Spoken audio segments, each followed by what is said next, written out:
നമസ്കാരം സാർ. നമസ്കാരം സാറേ, നമ്മുടെ കേരളത്തിലെ മാധ്യമങ്ങൾ, കേരളത്തിലെ രാഷ്ട്രീയ നേതാക്കൾ ഒക്കെ പറയുന്നത് പാർലമെന്റിൽ BJP തോറ്റു എന്നാണ്. ഈ വനിതാ സംവരണ ബില്ല് 3/2 ഭൂരിപക്ഷം കിട്ടിയില്ല എന്നുള്ളത് നമുക്ക് മനസ്സിലാക്കാം. പക്ഷെ BJP തോറ്റു എന്നിവർ പറയുന്നത് എന്ത് അടിസ്ഥാനത്തിലാണെന്ന് മനസ്സിലാകുന്നില്ല. പിന്നെ രണ്ട്, അങ്ങനെ ഒരു തോൽവിയുടെ ഒരു സൂചന അല്ലെങ്കിൽ ഒരു ലക്ഷണം നരേന്ദ്രമോദിയുടെയോ അമിത്ഷായുടെയോ മുഖത്ത് കാണാനില്ല. അവർ വളരെ കംഫർട്ടബിളാണ്. അവരുടെ മുഖത്തൊന്നും നമുക്കൊന്നും വായിച്ചെടുക്കാൻ പറ്റുന്നില്ല, അവരുടെ ചലനങ്ങളിൽ നിന്ന് നമുക്കൊന്നും മനസ്സിലാക്കാൻ കഴിയുന്നില്ല. പക്ഷെ അവർ സാധാരണ പോലെ തന്നെ.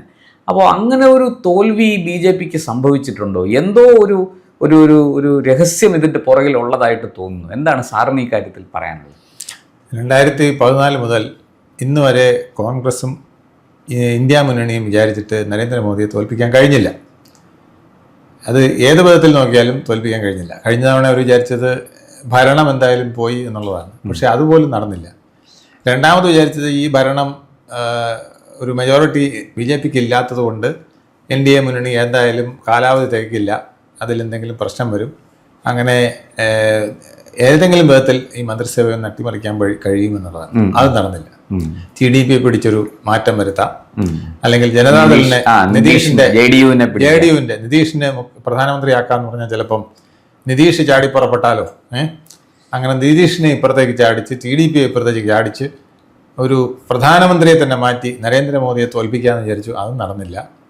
പിന്നീട് വന്ന 2-3 തെരഞ്ഞെടുപ്പുകളിൽ അവർ വിചാരിച്ചു ഇനിയിപ്പോൾ കൊയ്ത്തായിരിക്കും, മഹാരാഷ്ട്രയിൽ ഞങ്ങൾ മുഴുവൻ പിടിക്കും, ഹരിയാന അതുപോലെ പിടിക്കും, ബീഹാർ പിടിക്കും. ഒന്നും പിടിച്ചില്ലെന്ന് മാത്രമല്ല എല്ലായിടത്തും അറ്റപ്പറ്റ പരാജയം എന്ന് പറയുന്ന വിധത്തിലേക്ക് ഗതികേടിലേക്ക് വന്നു. അടപടലം തകർന്നു പോയി. ആ തകർച്ചയിൽ നിന്ന് ഒരു ഗതിയില്ലാതെ ഇങ്ങനെ നിൽക്കുമ്പോഴാണ് ഇപ്പോൾ ഈ ഒരു ബില്ല് കൊണ്ടുവന്നത്, വനിതാ ബില്ല്. അപ്പോൾ ഈ വനിതാ ബില്ല് കൊണ്ടുവന്നപ്പം അതിൽ ഏറ്റവും പ്രധാനമായിട്ട് കോൺഗ്രസ് കരുതിയത് ഇതിന് ഭൂരിപക്ഷം കിട്ടാതിരുന്നാൽ, അതായത് കേവല ഭൂരിപക്ഷം, നമ്മുടെ ഭരണഘടനാ ഭേദഗതിക്ക് വേണ്ട 3/2 ഭൂരിപക്ഷം കിട്ടാതിരുന്നാൽ നരേന്ദ്രമോദിയെ മലർത്തിയടിച്ചതുപോലെ ആയിരിക്കും എന്നുള്ളതാണ്. അപ്പം അതാണ് ഇന്നലെ അവർ ശ്രമിച്ചത്. അതിൻ്റെ പിന്നിൽ വേറെ ഒന്നുമില്ല. 543 സീറ്റിൽ ഒതുങ്ങി നിന്ന് 2029 ഒരു ഇലക്ഷൻ കൂടെ നടത്തിയാൽ തങ്ങൾക്ക് ഈ നിൽക്കുന്ന രീതിയിലെങ്കിലും പിടിച്ചു പറ്റാൻ കഴിയുമോ എന്നുള്ള ഒരു ശ്രമമാണ്, ഒരു ചിന്തയാണ് അവർക്കുള്ളത്, ഒരു കണക്കുകൂട്ടൽ. കാരണം നോർത്ത് ഇന്ത്യ പൂർണ്ണമായും കൈവിട്ട പോലെയാണ്. അവിടെ അധികമൊന്നും കിട്ടില്ല. അപ്പൊ ഇനി പ്രദേശം ആകെ അവശേഷിക്കുന്ന ബംഗാള്, പിന്നെ ഈ സൗത്ത് ഇന്ത്യയിലെ തമിഴ്നാട്, കേരളം, ഇങ്ങനെയുള്ള സംസ്ഥാനങ്ങളിൽ വലിയ മാറ്റമൊക്കെ വരുത്താതെ ഉള്ള സീറ്റ് പിടിക്കുകയും നോർത്ത് ഇന്ത്യയിൽ അപ്പോൾ അധികം സീറ്റുകൾ കൂടാതിരിക്കുകയും ചെയ്താൽ നമ്മൾ ഉള്ള പെരുമയിൽ അങ്ങനെ നിൽക്കാമല്ലോ എന്ന് വിചാരിച്ചിട്ടാണ് ഈ മരണവെപ്രാളം കാണിച്ച് ഇന്നലെ. പ്രതിപക്ഷത്തെങ്കിലും നമുക്ക് ഇച്ചിരി അന്തസ്സായിട്ടിരിക്കാൻ പറ്റുന്ന അവസ്ഥ. പ്രതിപക്ഷ നേതാവിന് വേണ്ട മിനിമം 44 സീറ്റ് എങ്കിലും 54 എന്ന കടമ്പയെങ്കിലും കടന്നു പോകാനായിട്ട് തനിക്ക് കഴിയുമോ എന്നുള്ളതായിരുന്നു അവരുടെ ചിന്ത. അതെന്തായാലും ഇത്തവണ കഴിഞ്ഞു. 100-അടുപ്പിച്ച് സീറ്റ് കിട്ടിയവിടെ കോൺഗ്രസ് അങ്ങനെ നിൽക്കുന്നത്. അപ്പോൾ ആ ഒരു മിനിമം ലെവലെങ്കിലും നിർത്തിക്കൊണ്ട് പോകണമെങ്കിൽ തീർച്ചയായിട്ടും ഇത് 850 ആവരുത്. 850 ആയാൽ 85 സീറ്റെങ്കിലും കിട്ടിയാലേ പ്രതിപക്ഷ നേതാവാകാൻ പോലും പറ്റുള്ളൂ. അപ്പോൾ ഒരുപാട് വിപത്തുകൾ ഇങ്ങനെ അവരുടെ മുമ്പിലുണ്ട്. അപ്പോൾ ഇതെങ്ങനെയും ഇത് 850 ആവരുത്, അട്ടിമറി ഒന്നും സംഭവിക്കരുത്. അടുത്ത തവണ 100 അല്ല 85 താഴെ ആയി പോയാൽ തന്നെ പ്രതിപക്ഷ നേതാവ് സ്ഥാനം പോലും കിട്ടില്ല. ഈ വക വിഷമങ്ങളിലൊക്കെയാണ് അവർ ഇന്നലെ ഇരുന്നത്. അങ്ങനെയാണ് അവർക്ക് ഒരു വിധത്തിൽ അമിത്ഷാ പറഞ്ഞു 50-50, അതായത് നിങ്ങൾ മത്സരിക്കുന്നിടത്തും ഞങ്ങൾ മത്സരിക്കുന്നിടത്തും എല്ലാം 50 സീറ്റ്, 50% സീറ്റ് വർദ്ധിപ്പിക്കുകയാണ് ചെയ്യുന്നത്. അപ്പോൾ നിങ്ങൾക്ക് യാതൊരു വിഷമവുമില്ല. നിങ്ങൾ ഒരു സീറ്റായിട്ടിരിക്കുന്ന 2ആയിട്ട് വന്നാൽ ആ 2ലും നിങ്ങൾക്ക് ജയിക്കാമല്ലോ. അപ്പോൾ ആ പെർസെൻറ്റേജ് കൂടുതലല്ലേ. പക്ഷെ അതിൽ പോലും അവർക്ക് വിശ്വാസമില്ല എന്നുള്ളതാണ്. കാരണം നോർത്ത് ഇന്ത്യയെ കുറിച്ച് അവർക്ക് യാതൊരു ധാരണയുമില്ല, ഒരു പ്രതീക്ഷയുമില്ല. ഇന്ന് നോർത്ത് ഇന്ത്യയിൽ ഒരു ഇലക്ഷൻ നടത്തിയാൽ തങ്ങൾ വട്ടപൂജ്യത്തിൽ എത്തി നിൽക്കുമെന്നുള്ള ഭയം പോലും അവർക്കുണ്ട്. അതാണ് അവർ ഈ വനിതാ ബില്ലിൽ കോപം തീർത്തത്. വനിതാ ബില്ല് ഞങ്ങൾ അംഗീകരിക്കുന്നു, പക്ഷേ ഡീലിമിറ്റേഷൻ ഞങ്ങൾ അംഗീകരിക്കുന്നില്ല. വനിതാ ബില്ലിന്റെ പുറകിലൂടെ നിങ്ങൾ ഡീലിമിറ്റേഷനെ ഞങ്ങൾ അംഗീകരിക്കുന്നില്ല. അപ്പൊ അതിന്റെ വ്യക്തമായ സൂചന ഇതാണ്. ഡീലിമിറ്റേഷൻ ഞങ്ങൾക്ക് ഭയമാണ്. അതാണ് അവർ സൂചിപ്പിച്ചിരിക്കുന്നത്. സാർ പക്ഷേ ഈ അവസരത്തിൽ നരേന്ദ്രമോദി മുന്നിൽ കണ്ടിരിക്കുന്നത് തനിക്ക് ഒരു പ്രചണ്ഡ പ്രചരണം നടത്താനായിട്ടുള്ള ഒരു വേദി അവർ ഒരുക്കിയിരിക്കുകയാണ്. ആദ്യത്തെ 2014 അദ്ദേഹം വന്നപ്പോൾ അദ്ദേഹം ആഗ്രഹിച്ചിരുന്നത്, അദ്ദേഹം പറഞ്ഞത് അടിമുടി അഴിമതിയിൽ കുളിച്ച ഒരു സർക്കാരിനെ മാറ്റി നല്ലൊരു സർക്കാരിനെ കൊണ്ടുവരുന്നതിന് ഗുജറാത്ത് മോഡലിൽ എനിക്ക് ഒരു ഭരണം നടത്തുന്നതിന് ഒരു അവസരം തരണം എന്ന് പറഞ്ഞ് ജനങ്ങൾ വലിയ പിന്തുണ അദ്ദേഹത്തിന് കൊടുത്തു.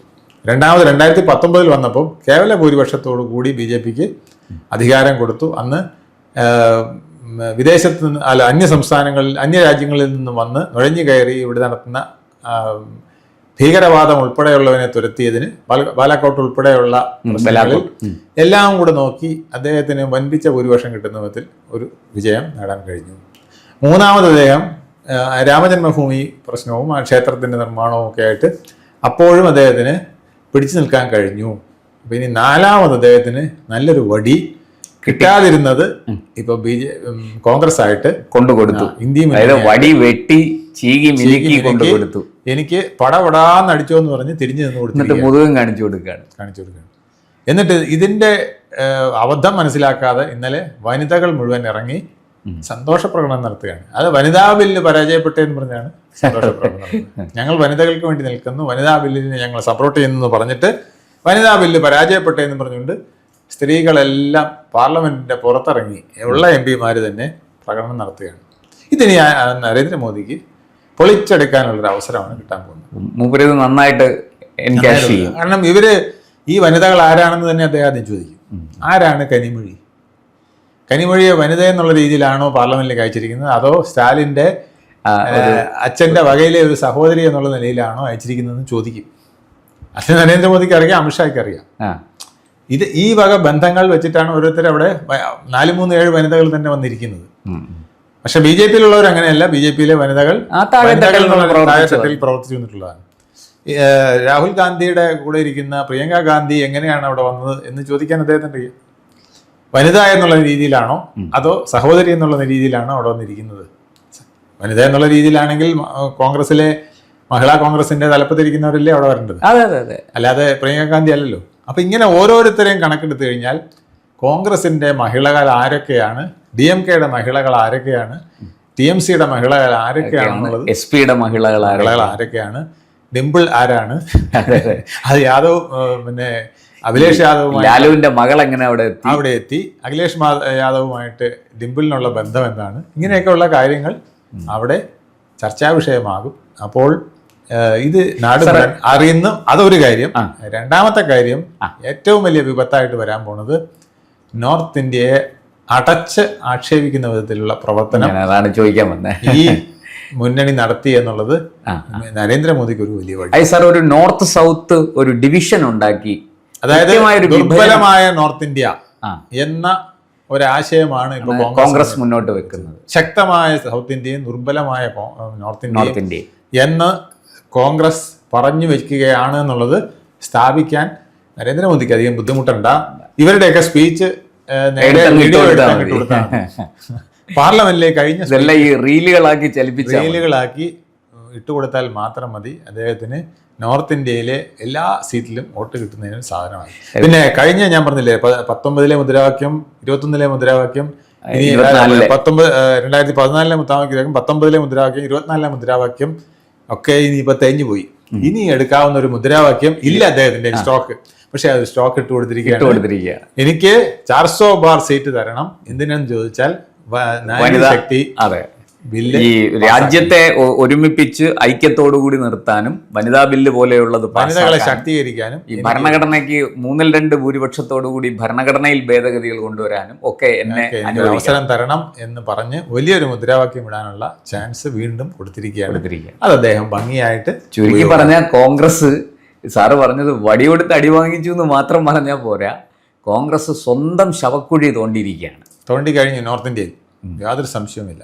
സൗത്ത് ഇന്ത്യ എപ്പോൾ ഓരോന്നോരോന്നായിട്ട് പൊഴിഞ്ഞു വീഴുമെന്നുള്ളത് നോക്കിക്കൊണ്ടിരുന്നാൽ മതി. സാറേ ഒരു ചോദ്യം കൂടി, ഈ ശരിക്കും ഇപ്പോൾ BJPക്ക് കോൺഗ്രസ് ആണോ മുഖ്യ ശത്രു, അതോ ഈ SP, TMC, DMK ഈ 3 കക്ഷികളാണ്? ഈ 3 കക്ഷികളും BJPക്ക് ഉണ്ടാക്കിക്കൊണ്ടിരിക്കുന്ന തലവേദന ചെറുതല്ല, നരേന്ദ്രമോദിക്ക് ഉണ്ടാക്കിക്കൊണ്ടിരിക്കുന്ന പ്രശ്നങ്ങൾ ചെറുതല്ല. അപ്പോൾ കോൺഗ്രസ് സത്യത്തിൽ ഏതാണ്ട് ഒതുങ്ങി. ഇപ്പോൾ UP പോലും അവർ പറയുന്നത് SP-യുടെ അക്കൗണ്ടിലാണ് കോൺഗ്രസ്, SP-യുടെ തോളെ ചവിട്ടിയാണ് നിൽക്കുന്നതെന്നാണ് അഖിലേഷ് പറയുന്നത്. അതുപോലെ തന്നെ തമിഴ്നാട്ടിൽ നമുക്കറിയാം എന്താണ് സ്ഥിതി. അതിന് ഏറ്റവും നല്ല ഉദാഹരണം കേരളം നോക്കിയാൽ മതി. കേരളത്തിൽ കോൺഗ്രസ് ആണോ ലീഗാണോ UDF എന്ന് ചോദിച്ചാൽ മതി. ഇപ്പൊ കോൺഗ്രസിനെ തകർത്തതുകൊണ്ട് UDF ഇല്ലാതാകുന്നില്ല. ലീഗ് അവിടെ നിൽക്കുന്നിടത്തോളം UDF സേഫ് ആണ്. UDF എന്ന് പറയുന്നത് LDF-ഉം UDF-ഉം കൂടി ചേർന്ന ഒരു വലിയ സാധനമായിട്ട് മാറും. കോൺഗ്രസ് അങ്ങ് ലയിച്ചു പോവുകയും. അപ്പോ BJPക്ക് വീണ്ടും അതിനേക്കാൾ വലിയൊരു ശക്തനെ നേരിടേണ്ടി വരുന്നു. ഏതാണ്ട് അതുപോലെയാണ് തമിഴ്നാട്ടില്. കോൺഗ്രസ് അല്ല അവരുടെ പ്രശ്നം, DMK ആണ്. വെസ്റ്റ് ബംഗാളിൽ കോൺഗ്രസ് അല്ല TMC ആണ്. എന്തിന് ബീഹാറിൽ ഇപ്പൊ തകർന്നിരിക്കുന്നെങ്കിലും അവിടുത്തെ കോൺഗ്രസിനെ അല്ല ഭയക്കേണ്ടത്, RJD നാളെ കരുത്താർജിച്ച് വരുമോ എന്നുള്ളതാണ്. അവിടെ തേജസ്വി യാദവ് ശക്തനായി വരുമോ എന്നുള്ളതാണ് BJPക്ക് ഭയക്കേണ്ടത്. UP കോൺഗ്രസിനെ അല്ല ഭയക്കുന്നത്, അഖിലേഷ് യാദവ് ഏതെങ്കിലും വിധത്തിൽ ബലം കൂട്ടി വരുമോ എന്നുള്ളതാണ്. അതുപോലെ തന്നെ ഡൽഹിയിൽ അവർ കോൺഗ്രസിനെ അല്ല ഭയക്കുന്നത്, ആം ആദ്മി പാർട്ടി. അവര് അരവിന്ദ് കെജ്രിവാളും കൈ കഴുകി ഇനി ഞാൻ പരിശുദ്ധനാണെന്ന് പറഞ്ഞു വന്ന് വീണ്ടും മത്സരിച്ച് ഡൽഹി പിടിക്കാൻ ശ്രമിക്കുമോ? ഇത് തന്നെയാണ് മഹാരാഷ്ട്രയിലും NCPയും ശിവസേനയും കൂടി ഒരുമിച്ച് നിന്നുകൊണ്ട് നമ്മളെ ഉദ്ധവ് താക്കറിന്റെ ശിവസേനയും കൂടെ ഒന്നിച്ച് നിന്നുകൊണ്ട് നമുക്ക് പാര പണിയുമോ? അപ്പൊ ഇവിടെ പ്രതിപക്ഷത്തിൽ കോൺഗ്രസിന് ഒരു റോളും ഇല്ല. കോൺഗ്രസ് അല്ല കോൺഗ്രസ് ഇങ്ങനെ മുമ്പിൽ നിൽക്കുന്ന ഒരു പടം മാത്രമാണ്. പുറകിൽ നിന്ന് കളിക്കുന്നവരെയാണ് അവർക്ക് യുദ്ധം ചെയ്യേണ്ടത്. ആ യുദ്ധത്തിനുള്ള കളമൊരുക്കുകയാണ് ഇപ്പോൾ ചെയ്യുന്നത്.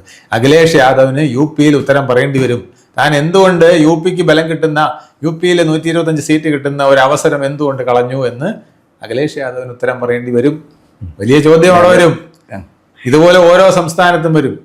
അപ്പോൾ ഇതിന് ഉത്തരം പറയുമ്പം നേരത്തെ പറഞ്ഞ പോലെ ശവക്കുഴി തോണ്ടി വെച്ചിരിക്കുകയാണ്. മെലിഞ്ഞ് ഇല്ലാതായി 2029 വലിയ ഒരു കുഴിയിലേക്ക് കോൺഗ്രസും ഇന്ത്യ മുന്നണിയും ചെന്ന് പതിക്കും. എന്തായാലും സാർ, വരും ദിവസങ്ങളിൽ ചൂടേറിയ ചർച്ചകൾക്കും വാഗ്വാദങ്ങൾക്കും ഒക്കെ വഴിവെക്കും. ഈ പറഞ്ഞ കാര്യങ്ങളെല്ലാം, ഈ രാഷ്ട്രീയ സാഹചര്യങ്ങളെല്ലാം തലനാഴിക കീറി പരിശോധിക്കപ്പെടും. എന്തായാലും BJPയുടെ മുഖത്ത് പ്രത്യേകിച്ച് ഒരു ഭാവഭേദവും ഇല്ല. മോദിയും അമിത്ഷായും വിജയിച്ചു. അവർ വളരെ സംയമനത്തോടു കൂടി ഇരിക്കുകയാണ്. കോൺഗ്രസും പ്രതിപക്ഷ പാർട്ടികളും വലിയ ആഹ്ലാദ നൃത്തം ചവിട്ടുന്നുണ്ട്. അതിന് എത്ര സമയം ആയുസ്സുണ്ട് എന്നുള്ളതാണ് അറിയേണ്ടത്. തീർച്ചയായിട്ടും നമുക്ക് കാത്തിരിക്കാം വരും ദിവസങ്ങളിൽ എന്താണ് സംഭവിക്കുന്നത്. നന്ദി. കൂടുതൽ വാർത്തകളും വിശേഷങ്ങളും നേരിട്ട് ലഭിക്കാൻ ജനങ്ങളിൽ നിന്ന് ജനങ്ങളിലേക്ക് ജനഭൂമി ന്യൂസ് സബ്സ്ക്രൈബ് ചെയ്യൂ. ബെൽ ബട്ടൺ അമർത്താനും മറക്കരുത്.